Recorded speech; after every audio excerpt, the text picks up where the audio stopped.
La Bible en un an. Lévitique, chapitre 13. Psaume 39. Proverbe 10. 10.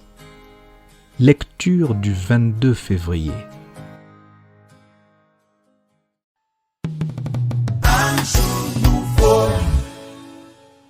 Marc, chapitre 6, versets 1 à 29.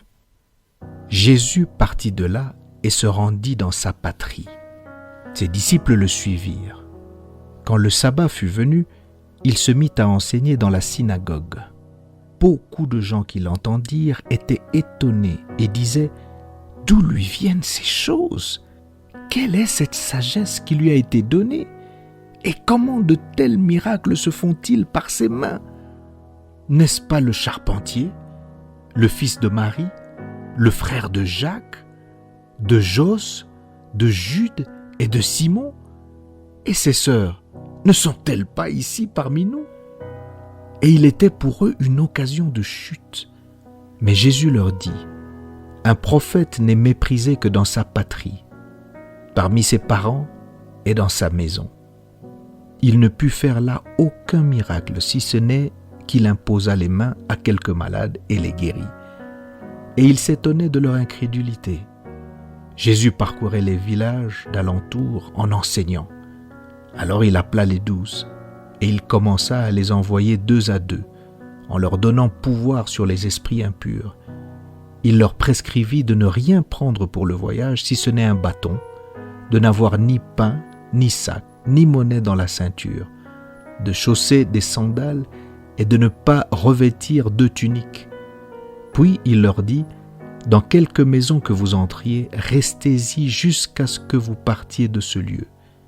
Et s'il y a quelque part des gens qui ne vous reçoivent ni ne vous écoutent, retirez-vous de là et secouez la poussière de vos pieds, afin que cela leur serve de témoignage. » Ils partirent et ils prêchèrent la repentance. Ils chassaient beaucoup de démons et ils oignaient d'huile beaucoup de malades et les guérissaient.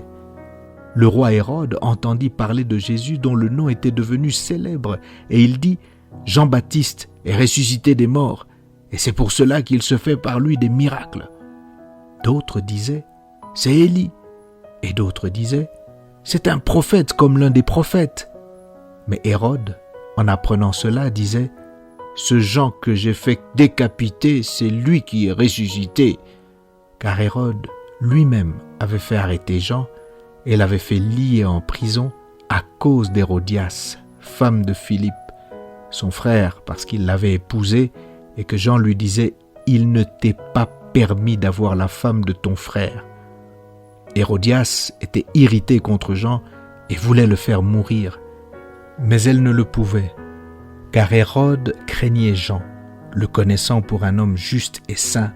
Il le protégeait et après l'avoir entendu, il était souvent perplexe et l'écoutait avec plaisir. Cependant, un jour propice arriva lorsque Hérode, à l'anniversaire de sa naissance, donna un festin assez grand aux chefs militaires et aux principaux de la Galilée. La fille d'Hérodias entra dans la salle, elle dansa et plut à Hérode et à ses convives. Le roi dit à la jeune fille, « Demande-moi ce que tu voudras et je te le donnerai. » Il ajouta avec serment, « Ce que tu me demanderas, je te le donnerai, fût-ce la moitié de mon royaume. » Étant sortie, elle dit à sa mère, « Que demanderai-je » Et sa mère répondit, « La tête de Jean-Baptiste. » Elle s'empressa de rentrer aussitôt vers le roi et lui fit cette demande. « Je veux que tu me donnes à l'instant sur un plat la tête de Jean-Baptiste. » Le roi fut attristé, mais à cause de ses serments et de ses convives, il ne voulut pas lui faire un refus. Il envoya sur le champ un garde avec ordre d'apporter la tête de Jean-Baptiste. Le garde alla décapiter Jean dans la prison et apporta la tête sur un plat. Il la donna à la jeune fille et la jeune fille la donna à sa mère. Les disciples de Jean, ayant appris cela, vinrent prendre son corps et le mirent dans un sépulcre.